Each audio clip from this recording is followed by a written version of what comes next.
Hello there, hello there, my friends, y'all. Facebook, Instagram, TikTok, Google Ads. Oh my. As the season approaches, you may be trying to navigate what platforms are really the best ones for advertising our classes on.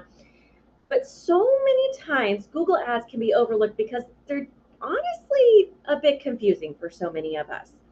So for today, I am diving in and we are talking about leveraging Google Ads and best practices. My friend Jennifer Randall, she is going to be joining us and we are going to be spilling the tea on what are the best practices for you when it comes to Google and getting you up in those rankings. If you're joining us, say, hey, Erin, what's up? Hello, Miss Paula. Let us know that you are here. We always love to know who is with us as we are on our lives. Now, if you know a friend who needs to hear this message, y'all sprinkle the love around. Like, we're better together. And you might know, hey, y'all. Okay, so you might know someone who really needs to hear this because these things are confusing a little bit, right? And we all wonder, like, how can we use these? But I don't have time to figure this out on my own, so I'm just going to skip it and come back to it later. Let me know in the comments. Have you said that to yourself? Like, ooh, I really should be doing this, but I don't know about it, so I'll just come back to it later. Let me know. It's okay. I've been guilty of it too. So if you guys are new here and just joining us, I'm Erin Bird, your hostess with the mostest, and I support studio owners and educators just like you to grow your businesses without the overwhelm, the burnout, the sacrificing your personal life, because the truth is that you can have it all. You can have passion, you can have profit, and you can live your dream life if you decide that's the way it's going to be. So, y'all, right now in the comments below, if you're excited and you are ready to learn more about Google Ads, best practices, SEO, drop a Google below. And we are going to jump in now. Also, I will tell you, if you would like a copy of today's show notes and maybe some slides that we could give you about Google, drop that word Google below and we will reach out and give you a copy of today's show notes as well as those slides to help walk you along. So my friends, it is time. Without further ado, I want to bring in my friend, Miss Jennifer Randall. If you do not know her, she absolutely is amazing and helps studio owners with all of their social media and their Facebook ads and really looking at strategy. And her and I work really, really well together. And because we really both, I may be saying this and speaking for someone else, but maybe I should say, but I believe that Jen and I both have the same values and that we both really just want you guys to thrive. And so we work really well together because we know what needs to be done and we know all the different little pieces that need to come together. So, all right, I'm seeing lots of Google come in. Hello. If you're joining us just now, let us know. We want to know that. And y'all, if you come back in on the replay, we want to know that as well. So let us know, even if it's on the replay. And before we dive into this, can I remind everybody that we like to learn out loud around here? So if you have a moment that you're like, oh my gosh, aha, mind blown, that's a nugget, drop it below because that helps us anchor in the idea. And for others who are on this call or coming in on the replay, it actually helps them lean in and say, ooh, that was a nugget for someone else. Maybe I should listen in a little bit closely, right? So, hey, Jen, now that I've been going on, how are you today? I am good. Can you hear me? Yes. Okay. Yes. All right. I'm good. It's great. It's a Wednesday. We're halfway through the week, but I am super excited to chat with you guys about all the things that I love, which is paid marketing.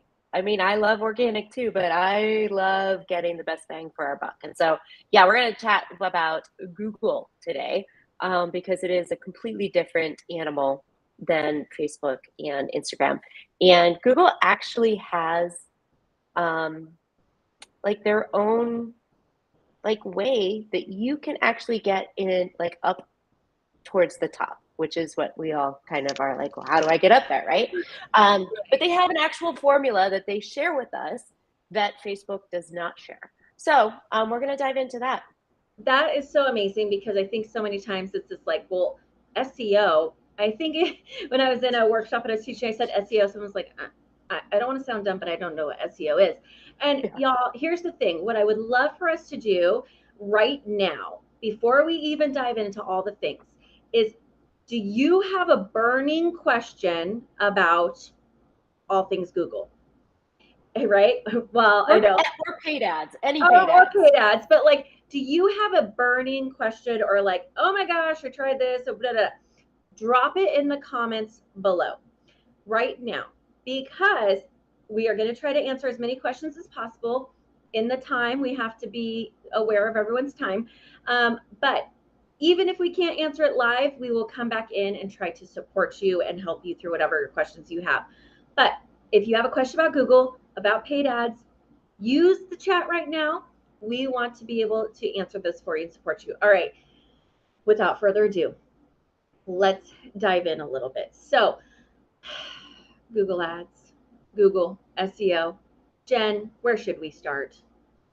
Well, I think first of all, we need to know the difference between the two, right? So Facebook, Instagram, TikTok, Snapchat, if you're even going that way, are all algorithm based, versus Google is you're telling Google who to put the ad in front of. Where, yes, we are doing that in Facebook as well.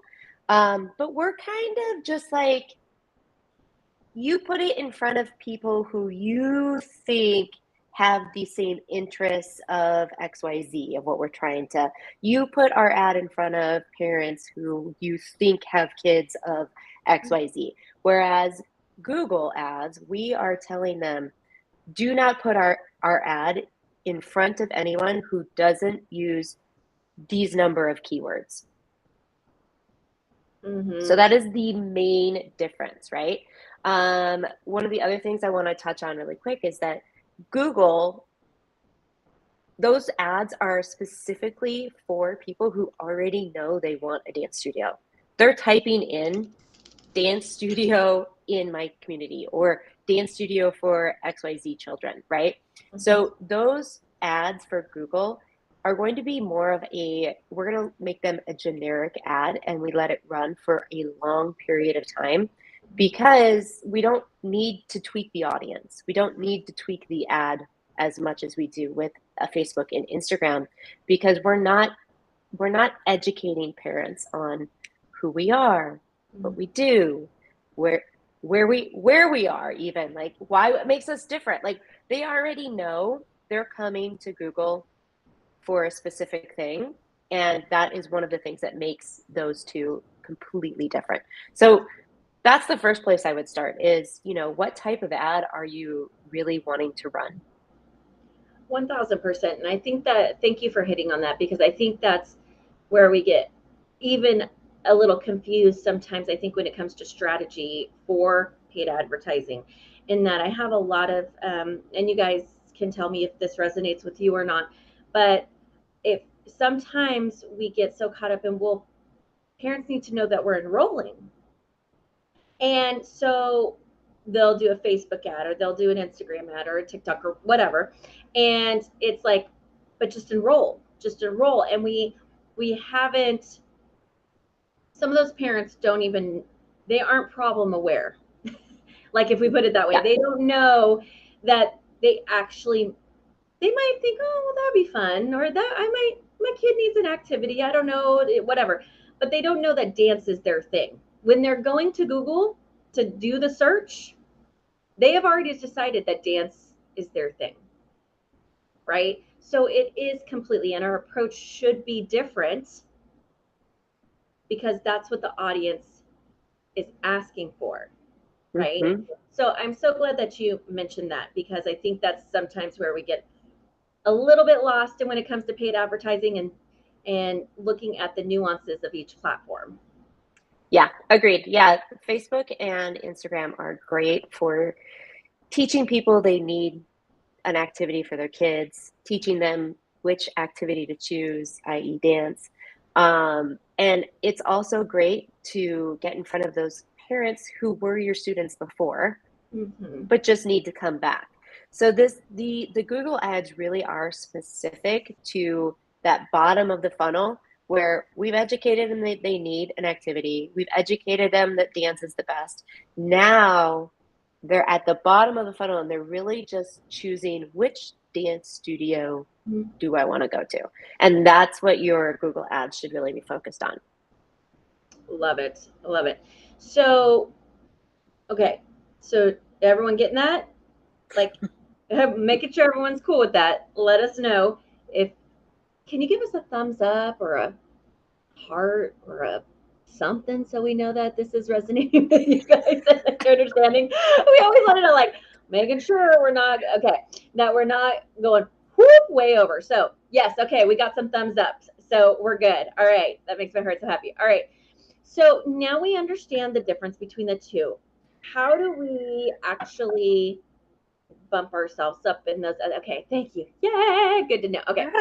Thank you. All right. So how do we actually like get ourselves bumped up? What's the best practices when it comes to that? What are some of the things that you're seeing? And I can interject as well, but I would love to hear what you think. Yeah. So first things first, we want to make sure that when we are running a Google ad, we're running a search network ad. Those are those ads that do not have photos to them. The display network ads are the ones that have photos, and those usually will appear on the side of websites that you go to, and it will ask people to purchase something. Those are not great ads for us to run, right? Video ads on Google are also not great ads for us to run. So we really want to stick with hashtag nugget. It is a nugget. Stick with search network ads because those are the ones that we really need to hone in on. The other thing we want to talk about is best practices on Google is make sure you're picking target qualified leads. And basically that just goes back to what we were saying before, is that choose your keywords of what you think people are going to be searching for. That's how you're going to get in front of your people, right? That's how you're going to be able to do that. And one thing I want to touch on too is, like, you know how we set ad spend on Facebook? Google is completely different about that. Google, you only pay per click, right? So we could spend $5 a day on Facebook and not have anyone click on our ad. That is not going to happen on Google. Just quick note on that. I mean, but if any, really go ahead. I think that's great to know because so many times I think also that because in our industry for a while, everyone's pushed like, do Facebook ads, do Facebook ads, do Facebook ads. And then people said, well, I feel like I'm throwing money at the wall because, either they don't see, they're like, it shows that 5,000 people viewed it, but nobody clicked on it, right? But I'm still paying and I'm not getting any results. So this is where with Google, we love because you can see actually your money is where your money is going to, who clicked. So then therefore you pay. You pay to play, really. Like you pay to play on Google. You pay to play, right? And like you see the direct correlation from the cost to the click. Yeah. Really nice. And I'll give you a couple nuggets here since you want like our nuggets things. Two things. One, if you don't know what keywords to use, there's two resources that I like to use. One is called ubersuggest.com. It's totally free, but it will tell you how popular your word is that you think you're going to use. And popular means that it's going to cost you more when somebody clicks on it. That's the difference, again, between Google and Facebook. The other resource I like to use is Google has their own. It's just a, hold on, I have a note. It's just, if you go into Google, it's just type in keyword helper or keyword planner in Google, and it will pop up, and it's the same thing. So you can choose up to like 20 to 25 keywords for each ad. And I would recommend that if you are running a general ad, that you're using all of those keywords. You're having all of the names of your classes in there or genres that you use. Because if somebody types one of those into the search, then your ad will show up.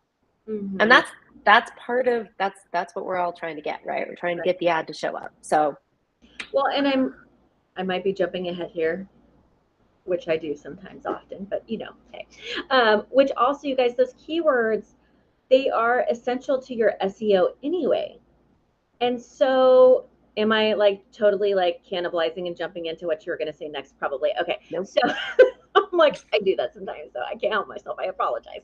Anyway, those keywords, you should then make sure that your website has those keywords optimized inside of your website. So, and they're embedded in your website. So then that way you are optimizing your website to help with your Google rankings, because that's what it's doing. Google's looking at all the words and it's pulling from there. And so when people are searching, you like that? Right? I mean, I don't type like that, but yeah, I mean, my kids type like that. Hunt or be the hunt and peck. No, I'm joking. I don't type like that either. But anyway, it will help you. So you guys, looking up these keywords, the 20 to 25 keywords, it's essential not only for the ad piece, but just, I talk about leveraging your website. People forget that their website actually should be a lead capture. and it's a way for you to bump yourself up in the Google. So anywho.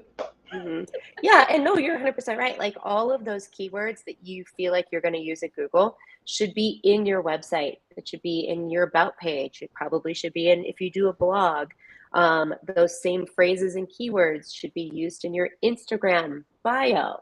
All of those phrases and keywords should be used in your Facebook about you, on your Facebook page. The more consistency you have with using those keywords and they're connecting, the better Google rankings you are going to get. And you'll see in a minute that actually means a lot, because Google does it's called a crawler. They should come up with a better name, but the crawler searches the internet. Anytime somebody types in, maybe your class is called Tappy Toes, but you have Tappy Toes on your website. You have it on your Instagram. You have it on your Facebook page. You have it, in your Google ad. Like, you have it everywhere. Then Google's going to go, oh, we found a match for what this person typed in, and here's all of the matches. It's not just in one. So it really does, consistency and across the board makes a huge difference. 1,000%. 1,000%. Okay. So should we talk about how to get to the top now? Yeah, let's talk. Because we kind of started touching on that with the SEO, and that's why I'm like, maybe I jumped ahead a little bit. But okay. No. Are you guys, drop it in the comments below. I want to make sure that you're with us. You're ready to go. Do you want to know how to get to the top? Like, give us a to the top, thumbs up, pointing. I'm like, whatever emojis you want to give, we want to know. Do you want to be at the top? Give me a simple yes or no. Do you want to be at the top of your SEO or at the top of Google search? If you say no, then then message us later, because we have some problems. Then you're going to have a different DM if you say no. Okay, we got some yes, top. Okay, thank you, because I was like, ooh, we're going to have a different conversation if there's a no, because I see y'all watching. So can't help myself. Okay, all right, let's talk about how to get to the top. How do we get to the top? Okay, there's three things: quality score, ad ranking, and cost per click. So what does that actually mean, right? Like, who cares? Right. Well, quality score is how relevant your ad is. And that's just basically Google saying, how many people have clicked on your ad in the past? How many ads have you run? They take the history of you running an ad, and that goes into account for your quality score. User experience is another one, which you would think, what the heck is user experience? User experience is what happens after somebody clicks onto your ad. They do actually like look at that. It is actually very important. So if you're taking somebody from an ad to a Google form, okay, well, you're still on Google and Google probably likes that, but that's not a great user experience. You're not sending them to what you just advertised in your ad. So really think about that when we think about landing pages, because I know landing pages is like the new, like, everyone needs to have a landing page. Yes, you need to have a way to gather people's information, but sending them to a well thought out contact form that's connected to your web page is better than sending them to a landing page that is connected to, let's say, MailChimp's website address, right? So that is how you get a good quality score. And quality scores range from 1 to 10. So obviously 10 is the best. You don't necessarily have to have a 10 to be at the very, very top, but that is how quality score is determined. Awesome. Can I move on? Ad ranking? Yeah. Okay. I think we're good. Okay. Ad ranking is basically your quality score times your max bid. So I have a diagram in the slides that you'll want for sure, because this is going to get. So if you haven't dropped the word Google below to get copy of the slides in today's show notes, this would be now a good time to drop that word Google, just so you know. So we make sure to get those to you. FYI. FYI. FYI. Yeah. So ad ranking really is important, but again, it's your quality score times your max bid. And when I say max bid, that's how much you're willing to spend when somebody clicks on your ad. So remember, you can set your bid at whatever it is. You're not going to spend that max bid every day. You're only going to spend that max bid every time somebody clicks on your ad. So let's say you have a couple keywords set up and your max bid is $3. Anytime somebody clicks on your ad from one of those keywords that popped up, you will be spending $3. So there's pluses and minuses to this whole max bid thing on Google, right? You could spend $50 a day if you had a ton of people clicking on your ad, whereas Facebook, Instagram, all that stuff, your daily bid is capped. So just kind of keep that in mind. That's one of those things. Like, I will recommend usually when you're starting out Google Ads, like $5 is probably a good place to start. Anyway, okay. Third thing that's going to get you to the top is cost per click. So I'm going to read this off my notes really quickly because you may want to take notes. Y'all ready? Your ad rank is, okay, ad rank of your cost per click is determined on the ad ranking of the ad below yours divided by your quality score plus a penny. So I told you, Google has a very specific formula. Isn't that so Google though, like with the formula of how they're, I mean. Yeah. This is what I think makes people confused, or part of it, you know? So there is a diagram in the notes that you will want to read, but that is how your ad ranking is determined, and that's how you get push up to the top. So let's just say, I'm going to read this. And FYI, average cost per click for our industry is $3. So Great. if you're lower than $3, chances are your Google ad isn't going to perform well no matter what. So just keep that in mind. Yeah. All right. So questions on that little formula. I just want to note really quick that Google will reward higher quality ads over max spending. So let's say your ad has a quality score of 4, but let's see, Sam, your ad has a quality score of 4, but you're spending $6. Maybe the person who's running an ad next to you or you're down the street has a quality score of 8, but they're spending $3. The quality score of 8 is going to perform better than yours, even though you're spending twice as much money. Right. Okay. I get it. Are you guys thumbs up, thumbs down?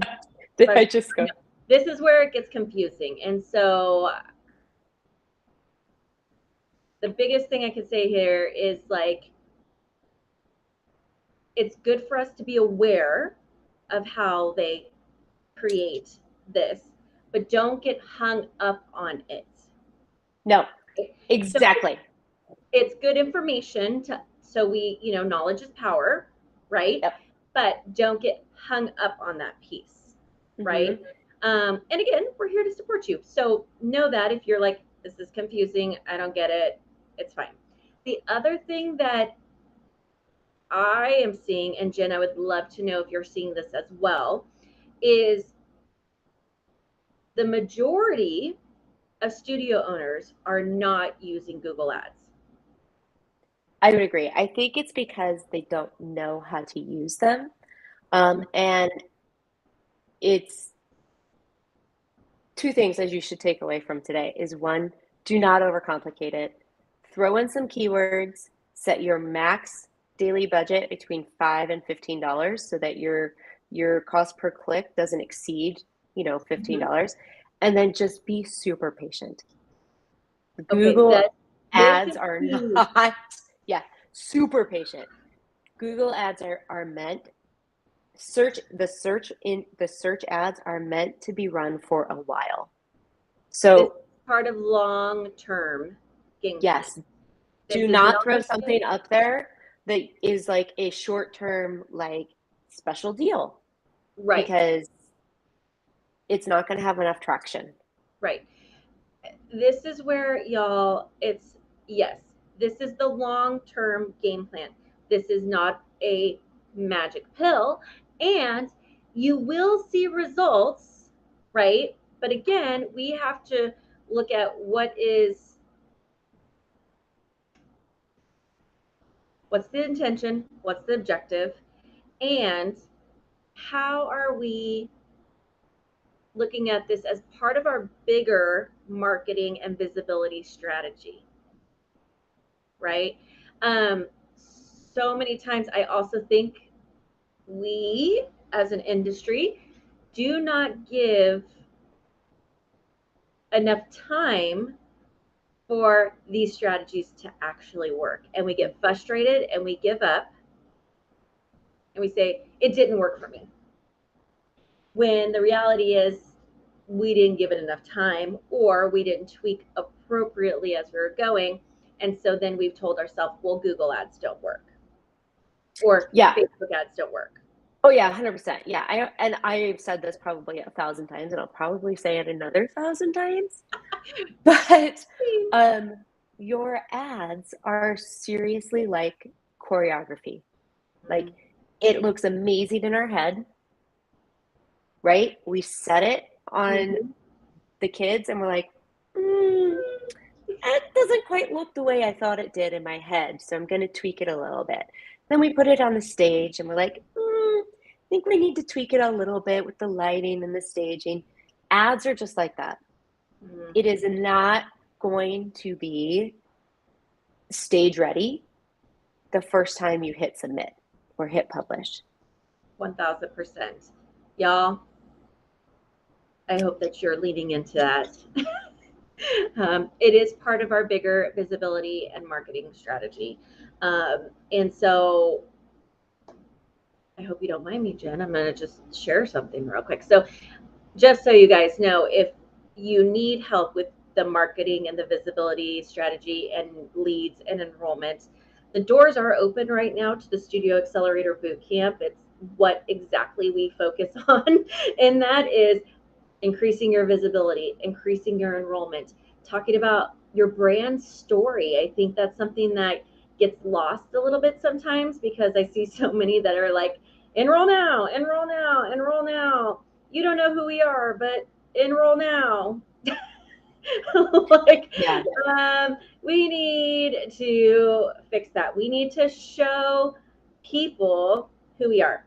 And so the Studio Accelerator Bootcamp, it's starting on Monday. We're having people enroll. It is a small group coaching program where we are going to walk you through over the course of 10 weeks how to create your brand story, how to show people who you are, how to make them problem aware, how to get them to raise their hand to say, yes, I want to learn more about you and what makes you so special and why my child should go there, right? So we're going to dive into all of that. And this is about you having hand-in-hand support. This is not 100 people in the group. This is about us actually caring about you and your business and what makes you special, and how do we get that message conveyed to your community so you become the go-to studio.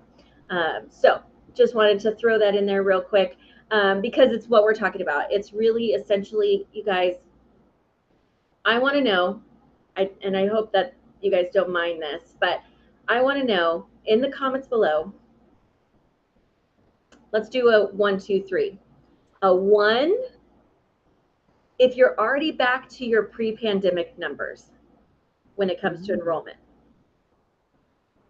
If you're already there and you're surpassing, that's a 1, right? A 2 is, I'm almost at my pre-pandemic numbers. We're so close, we're almost there.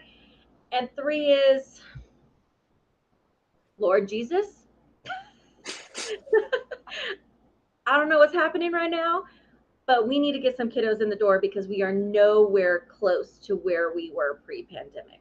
Oh my gosh, we've got a 1. Yay! Love it, love it, love it. Okay, so let us know 1, 2, or 3. 1, you're already there and surpassed. 2, you're so close, you could touch it, you could taste it. And 3 is, we need some more support. Like, we need people in our door and we don't understand what's happening, right? We want to know so we can help you and kind of give you some ideas of maybe what are the best next steps for you. So let us know. And for us, it's just a little good data, right? We want to know where people are at. We, as you know, we support y'all. We want to make sure that we know where everybody is at, right? And it helps us. Okay, so we've got a 1, we've got a 3, y'all. There's a few more of you in there. So let us know where you're at, 1, 2, or 3. It does help us, and there's no shame in wherever you're at. A 4, love it. You're a new studio. Ah! Okay, so I will accept the 4 for the new studio, and then that way we can figure out where you're going. But I hope that your enrollment is going well in the new studio. So, all right, my friends, what questions are coming up for you about the Google? Drop them below. Let us know. Jen, if you had one, just the biggest takeaway or the biggest piece of advice you can give when they're thinking about how they leverage Google in the bigger picture of their marketing and visibility plan, what would that be? What would your takeaway be? The takeaway would be to get a Google ad up and running and then leave it. Because again, that quality score really depends on how long you have been advertising with Google and how good the user experience has been when they click on the ad. So if you're starting out and you've never done anything with Google, patience is key because that quality score really depends on your previous experience. And if you don't have any, then it's going to take you a while to get there, and then patience. Right. Patience, patience, patience. Patience, y'all. Patience is a virtue. And it's a hard one, right? It's a hard one. We all want it now, right? But the truth is that this is, for us, we have to keep our long game in sight. Yes, for some of us, we need to know today, like, oh my gosh, what's going to work today to get people in the door. And not that Google can't be that thing to help you. Yeah. It 100% can. But we also need to take a look at, okay, what's the full strategies look like? Because for most of us, we need multiple touch points and multiple ways of marketing our studio to make sure that we are being as visible as possible and getting people consistently into our studio for trials, for leads, to be able to move them into being part of our tribe. So, okay. And let me tell you, there are no dumb questions. So, does being on top, is that in the location section or below where the websites are listed in a search?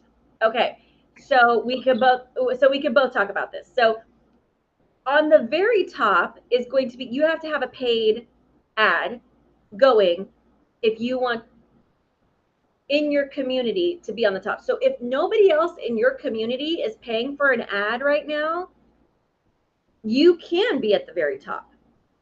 But if somebody else in your community is paying, right? If somebody else is paying for an ad and you are not, you can't be at the very, very top. Now, you still might be at the top of the regular SEO search underneath the paid ads, right? Am I giving them good advice? Am I telling them correctly here? Yes, and there is a location section. So maybe that's what she's asking too. Okay. Because we all have GPSs in our phones. So if right now I'm in my house, if I Google dance studios in my house, it's going to give me the 3 closest dance studios to my current location. If I'm at my daughter's cheer gym 20 minutes from here and I Google dance studios, it's going to give me the top 3 dance studios closest to where I'm at there. So there's 2 places. That map pack is always going to be the top closest to you. What we're talking about today is how do we get to the top, like Erin said, of those ads before organic search happens. And it really does depend, A, your quality score, all of that stuff. B, is anyone else running an ad in your area and using some of the same keywords that you are using? Because if they are, and they've been on longer, they will show up before you. So yeah, so there's a couple different things. And then Google at the bottom of the page always has paid ads as well. So, I mean, today we were just talking about getting to the top. Right. One of the other questions that came in was, what are some average CPLs you've seen after COVID? I really love this question. So for Google specifically, average CPL is $3. Anywhere around $3, give or take 50 cents, is going to be where you're going to be spending if you're hitting the right keywords. If you're Facebook or Instagram, it really depends on what type of ad you're running, who your audience is, and where you are sending them, right? If you're sending somebody to Messenger or Instagram, then it's going to be cheaper because you're keeping people on Facebook. If you're sending them to a website, it's going to be a little bit more expensive. But I can tell you, as far as Messenger and lead form ads go, I would say anywhere a good CPL would be from $3 to like $8, because those are going to be quality leads, and they should be quality leads. So I'm willing to spend $8 for somebody to click on an ad if they're going to register with me and spend $60 for just that month, right? So that's how I determine cost per click for clients. Love it. Oh my goodness, y'all. I feel like today was packed with so much information. I hope that you guys took away some nuggets. If you have not dropped the word Google below to get your show notes and the copy of the slides, do not hesitate to do that. We can make sure to get that. I'm going to take this last question, Jen. I hope that you have a moment. I'm going to take this last question before we go. How do you get to the top if other studios have been running Google ads longer and have a bigger budget? It has to, you have to have a better quality ranking. And there's a graph in the notes, so make sure you get the slides for that. But Google doesn't care how much you spend. Facebook and Instagram love you spending a lot of money. Google does not care if you are spending, your ad spend is $3 a day and the person down the street is $6 a day. If her quality score is 4 and yours is 8, you will get to the top. So it really goes back to how long has your ad been running? What is the user experience once they click on the ad? Because we really want to make sure that we're taking advantage of that Google, I don't want to say algorithm because it's not algorithm, but that math that they lay out for us. You have a sign, you know, and I think it goes back. I mean, I stand on my soapbox, I think, a little when it comes to thinking about everything that we do in our studios should be an experience. And this does not exclude your social media presence, your Google presence. Like, people, you need to remember that the interactions with your community, with potential families, potential parents, their experience starts the moment they see your brand. Now, whether that's on the Google search, whether that was on Facebook, it doesn't matter. So we have to make sure that we're thinking about what is their experience from day one, from the moment they first hear, lay eyes, see, whatever about our studio. Yeah, follow up is key. Y'all, gonna make me, I don't want to go on a rant, but it doesn't matter how much you spend on ads. It doesn't matter how much your monthly marketing budget is a month. If you get 30 leads come in a month and you haven't followed up on any of them and then none of them sign up, that's the marketing did its job. The marketing did its job. Yeah. That's what I'm trying to say. The marketing did its job. Y'all, please have a follow-up system. You've heard the token phrase, fortune is in the follow-up. It's a real thing. And this is where the expectation is. And it sets the stage for what is to come. So if you do not follow up with them or follow up in a timely manner, what are they going to think the rest of their experience is like? Not a great one. Or, she doesn't even want to take my money, so I'm going to look somewhere else. Right? I'm ready to slap you with a credit card, but you don't want to take my money. Right? Okay, so y'all, the fortune is in the follow-up. So this is part A of the marketing plan, but it means nothing if you do not follow up and have a system in place to make sure nobody falls through the cracks and that you actually having multiple touch points with these families before they ever step foot inside your studio. So that's enough of that rant. But if you want more about it, we are here to support you. And that's what the Studio Accelerator Bootcamp's all about. But anyway, so my friends, thank you so much for joining us. Jen, thank you as always for coming on and sharing. I know we were talking about Google when we were in Vegas together and how I think it's something that we should share with our community a little bit more about. And so I appreciate you coming in and sharing those nuggets. And again, my friends, I'm seeing some more Googles come in, but if you do want a copy of those slides, if you would like today's show notes, drop the word Google below and we will get those to you very shortly. And if you have more questions about the Studio Accelerator Bootcamp, feel free to send me a message and I would love to chat with you. And I need to tell you guys, next week on the Aaron Bird Live Show, it is going to be a party. No, we are going to be partying next week because I want to celebrate something with you. Next week will be our 50th episode of the Aaron Bird Live Show. Y'all, 50. Can you believe it? It does not feel like it's been 50 already. So, Wow. I know, right? So, next week, we will be celebrating. There will be some prizes involved, there will be some giveaways, there will be some fun and lots of joy. And then, of course, some little nuggets that we will be sharing with y'all. So, feel free to join us next week for the next episode of the Aaron Bird Live Show, where we're going to party and celebrate and share some more nuggets with you, but just, lean into the wins because I believe in celebrating the wins with all of you. And therefore, we should celebrate this too. So I'm going to leave you there. I hope that you guys have a fantastic week. Enrollment starts to soar, and you guys have the best season ever. Until next week, my friends. Bye. Bye, guys. Thanks, Jen.